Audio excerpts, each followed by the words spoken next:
और हाथरस कांड से जुड़ी बड़ी खबर आप तक पहुंचा दे। बाबा सूरजपाल के वकील एपी सिंह ने दावा किया है कि हाथरस में जो घटना हुई 2 जुलाई को घटी, उसके पीछे एक सोची समझी साजिश है। 14-15 लोगों ने जहरीला स्प्रे किया जिससे लोगों की मौत हो गई, उनकी जान चली गई। ये वकील एपी सिंह की तरफ से बहुत बड़ा दावा किया गया। उन्होंने दरअसल ये भी दावा किया कि ऐसा उन लोगों ने भाड़े पर लिए गए बदमाशों से करवाया है जिन्हें बाबा की लोकप्रियता से जलन होती थी, इसलिए इस घटना को अंजाम दिया गया। हालांकि बाबा की एक अनुयायी और घटना की चश्मदीद ने न्यूज़ 18 इंडिया से बातचीत करते हुए वकील एपी सिंह के दावे को खारिज कर दिया।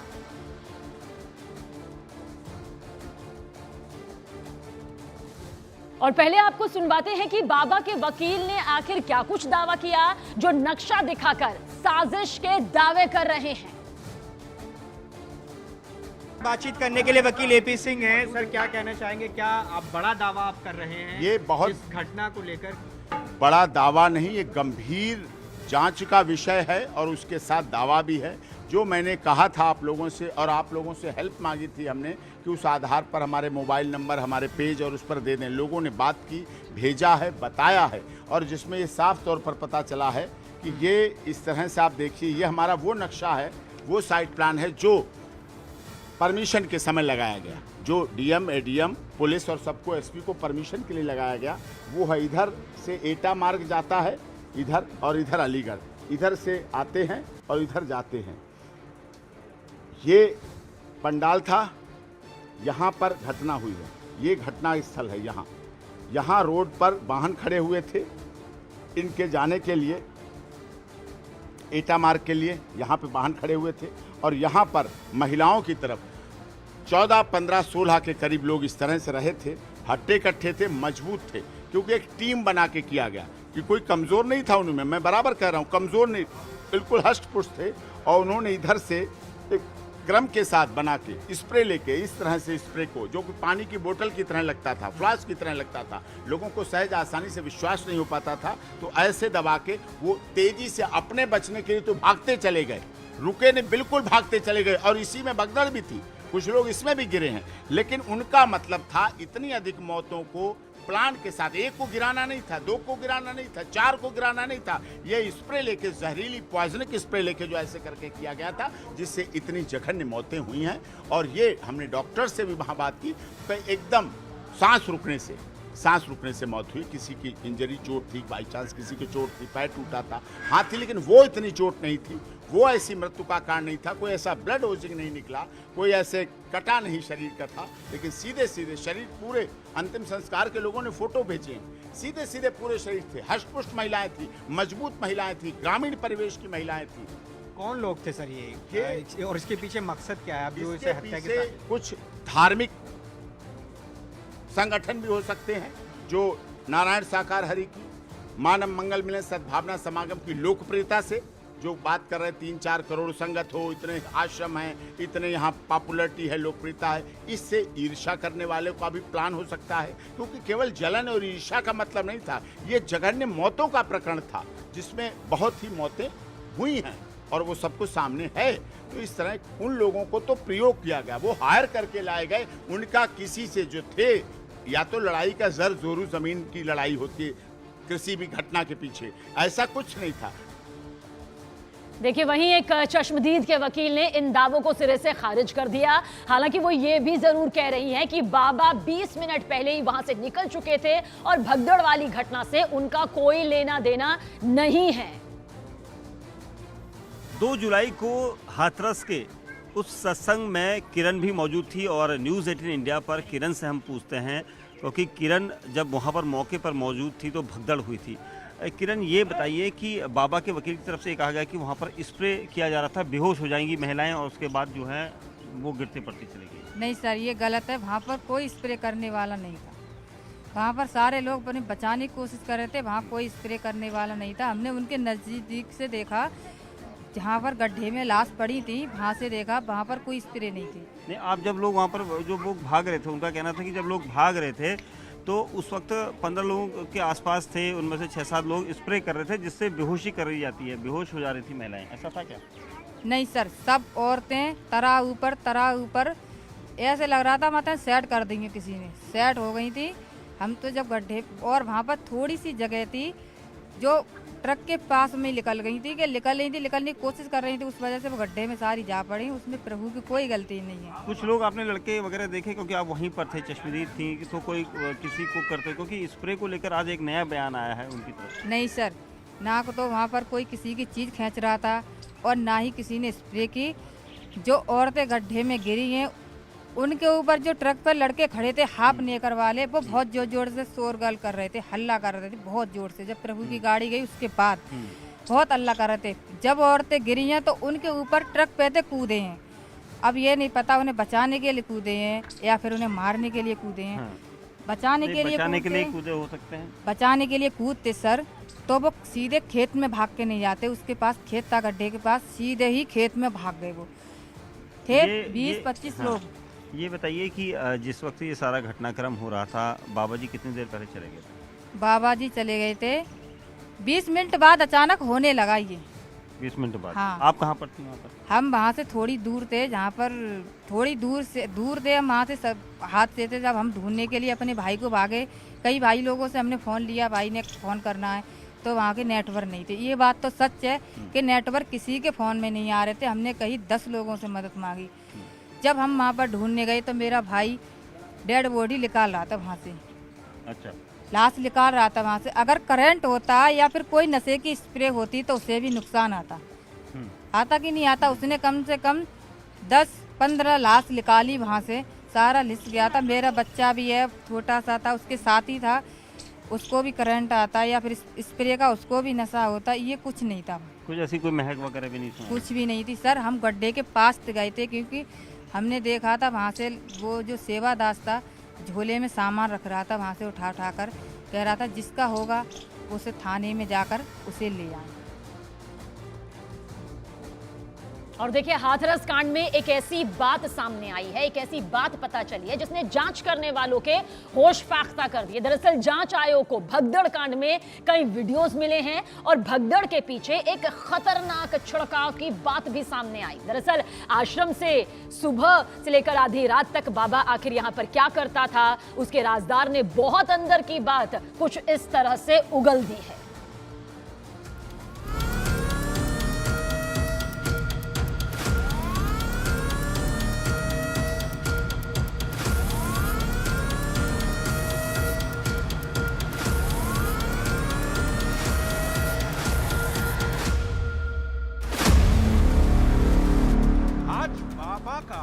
सबसे बड़ा राज खुलेगा। उन्होंने कभी कुछ देखा हो ना, हम लोग साकर बिस्तरों के भोलेनाथ हैं, बजरंग बली, हम काम कुछ है ही नहीं। आज बाबा का सेंसर बोर्ड बेनकाब होगा। बाबा घर में आडंबर है, जहाँ का सब कुछ आडंबर में चल रहा है। आज होगा बाबा की मातेश्वरी पर भूचाल लाने वाला पर्दाफाश। लोग कहते माता सिर का जानती हो तो बताएं हमें अभी। आज बाबा सूरजपाल जाटव की कटियाबाजी की कहानी सुनिए। कोई औलाद नहीं थी, हम जानते हैं ना बच्चा।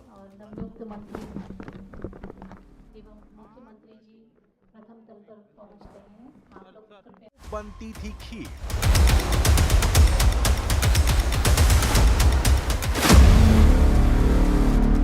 आज पता चलेगा बाबा सूरजपाल ने 2 दिन तक क्यों रखी सड़ी लाश।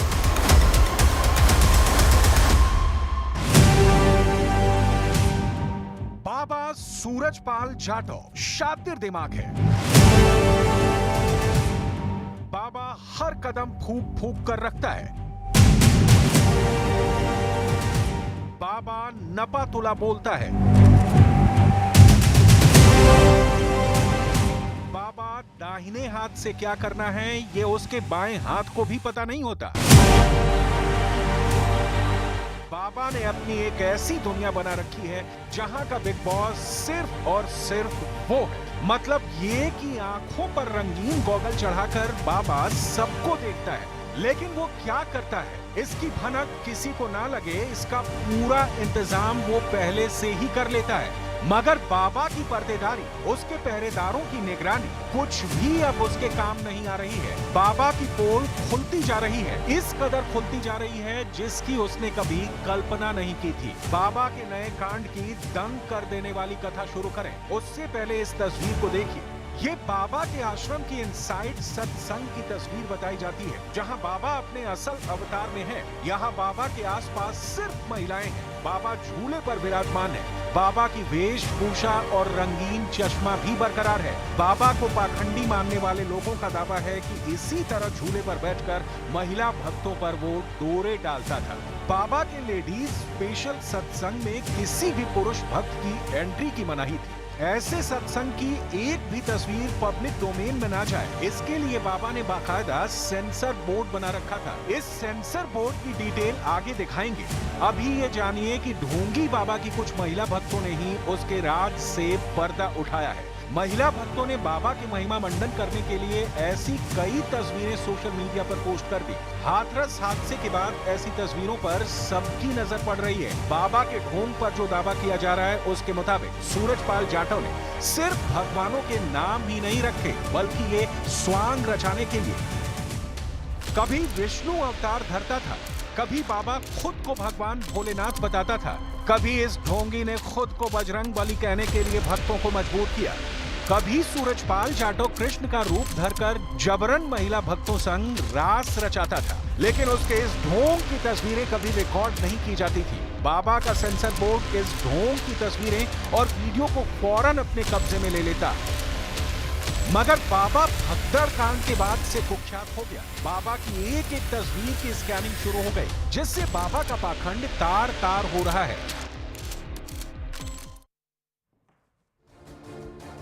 देखिए, बाबा के पूर्व सेवादार, उसके बिदके हुए भक्त और बाबा के पाखंड से पीड़ित लोग जो कहानियां सुना रहे हैं, उससे तो ये बाबा बहुत बड़ा बंडल बाज साबित होता दिख रहा है। लेकिन बाबा के साथ जिन्होंने लंबा वक्त गुजारा, जिन्होंने उसे पुलिस की नौकरी से लेकर बाबा बनने तक जाना है, अगर वो कुछ बात कहते हैं तो उस बात को नजरअंदाज किसी भी कीमत पर नहीं किया जा सकता। तो चलिए मिलते हैं बाबा के उस राजदार से, सुनते हैं वो बातें जो बाबा की पोल खोलने के लिए बेहद जरूरी है। ये नाजर बाबा सूरजपाल जाटव से लंबे वक्त तक इनकी जमती थी, मगर अब नाजर सिंह बाबा के जिक्र पर फट पड़ते हैं। सूरजपाल जाटव के कारनामों से अच्छी तरह वाकिफ नाजर सिंह उसका नाम सुनकर ऐसे भड़के कि भद्दी भद्दी गालियां भी देने लगे। तो उस टाइम कुछ नहीं तो बाबा जी अच्छा, बिल्कुल तो वैसे ही न्यूट्रल हमारी तरह। नाजर सिंह का गुस्सा जब शांत हुआ तो न्यूज 18 इंडिया रिपोर्टर दीपक बिष्ट ने उनसे बाबा की हर जानकारी जुटानी शुरू की। तफसील से आप बाबा के सबसे बड़े राजदार से जानिए कि कैसे सूरजपाल जाटव के चमत्कार के सारे दावे हवा हवाई होते जा रहे हैं। किसी का ये पेन हो जाएगा या पर्स गिर पड़े तो पर्स उनको उन्हीं गाय को मिलेगा। भाई तुम्हारा पर्स हूँ मिल सकता है, नहीं मिलेगा। तो ये पर्स गिर गया किसी का अपना भाई लोग, तो जिसका पर्स तो पर्स ले आता था, वहाँ क्या था सब बाबा का पर्स मिल गया, बाबा उनको दे दिया, उनको कहाँ दे दिया पर्स, हमें तो मिल जाए सब, हम सर उठाना, 3 दिन घरे उन्हें सब तुरवाए हम, बस पर्स मिल जाए तो। अच्छा, मतलब पर्स भी गिरता था तो उन्हीं का पर्स होता था, उन्हीं के लोग उन्हीं का पर्स था, उन्हीं मिल जाता था। बाबा मनगढ़ंत चमत्कारी कहानियां गढ़ता था। उसके सेवादार और पिंक पलटन इन्हीं किस्सों को सुनाकर भोले भाले भक्तों को फंसाते थे, जबकि ये बाबा खुद अपने माँ पिता का कोई सम्मान नहीं करता था। सूरजपाल जाटव ने कभी अपने माँ पिता के पैर नहीं छुए। सूरजपाल जाटव अपने पिता के निधन के बाद घर तक नहीं गया था। मैंने यहाँ देखा तो मतलब क्या देखा कि बाबा जो है सबसे पहले अपनी माँ के पैर छुपाए। माँ ने पैर छूने की कि नहीं, क्यों छुए माँ ने? माँ का हक है, माँ तो माँ होती है। नाजर सिंह बताते हैं कि स्कूल के दिनों से ही सूरजपाल जाटव खुद को भोले शंकर बताने लगा था। हाई स्कूल में पढ़ाई के दौरान सूरजपाल सभी बच्चों से उसकी पूजा करने के लिए मजबूर करता था। हाँ, पढ़े साथ पढ़े। कौन सी क्लास में पढ़ते थे? तो पढ़े कक्षा 6 में। अच्छा, कहाँ पर पढ़ा? गन्नौर वाला, गन्नौर वाले में। गन्नौर इंटर कॉलेज है। अच्छा, और डिग्री कॉलेज भी वहाँ पर। स्कूल टाइम में बाबा का क्या? तब स्कूल टाइम में कुछ नहीं तो बाबा जी। अच्छा, बिल्कुल तो वैसे ही न्यूट्रल हमारी तरह। अच्छा। जैसा किसान होता तैसे थे। चमत्कार वगैरह कुछ नहीं था। कुछ नहीं था इनके पास, चमत्कार चलेगा चिड़िया भी तक नहीं उनके पास थी कोई। चमत्कार तो बहुत चीज बड़ी चीज होती है। छठी क्लास में था। हाँ तो क्या होता है छठी क्लास हम भी थे ना, जो पहले पढ़ते थे हम छठे में बाद में गए थे। हम 1966 में 1966 में गया था छठे में, जो हमसे पहले थे 2-3 क्लास पहले के। हाँ। ये थी वहाँ पर बात। तो फिर स्कूल कितने तक पढ़ा उन्होंने? उन्होंने इंटर किया है, अंदाज है जी। इंटर करके भर्ती होते ही तब तो हाई स्कूल पहुँच जाते भर्ती। पढ़ाई के बाद सूरजपाल ने यूपी पुलिस ज्वाइन कर ली। जब उसकी पोस्टिंग आगरा में हुई तो नाजर सिंह भी वहीं तैनात थे। दोनों का रोज का मिलना जुलना था। 10 साल तक नाजर सिंह और सूरजपाल का वास्ता रहा। आगरा के शाहगंज थाने में रहने के दिनों को याद करके नाजर सिंह सूरजपाल की सनसनीखेज हकीकत सुनाते हैं। वहीं से उन्होंने रिजार दे दी कि मैं तो साकार बिस्तरी हो गया हूँ। ऐसा कहा गया था? एक कहा खुद कहते थे, हम सुनते थे ना, रहते थे तो हमें तो उन्हें कभी कुछ दिखा हो ना। हम लोग साकार बिस्तरी के भोलेनाथ हैं, बजरंग बली, हम काम में कुछ है ही नहीं। सब बात बता रहा हूँ मैं उनको, जो अच्छा समझ दे दी।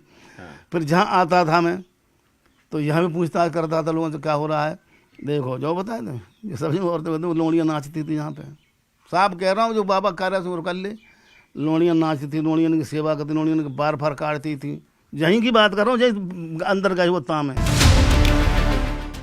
बाबागिरी पूरी तरह चमकाने के लिए सूरजपाल ने पुलिस की नौकरी भी छोड़ दी। लोकल इंटेलिजेंस यूनिट से इस्तीफा देकर बाबा एक धुन भक्तों को बेचने लगा था।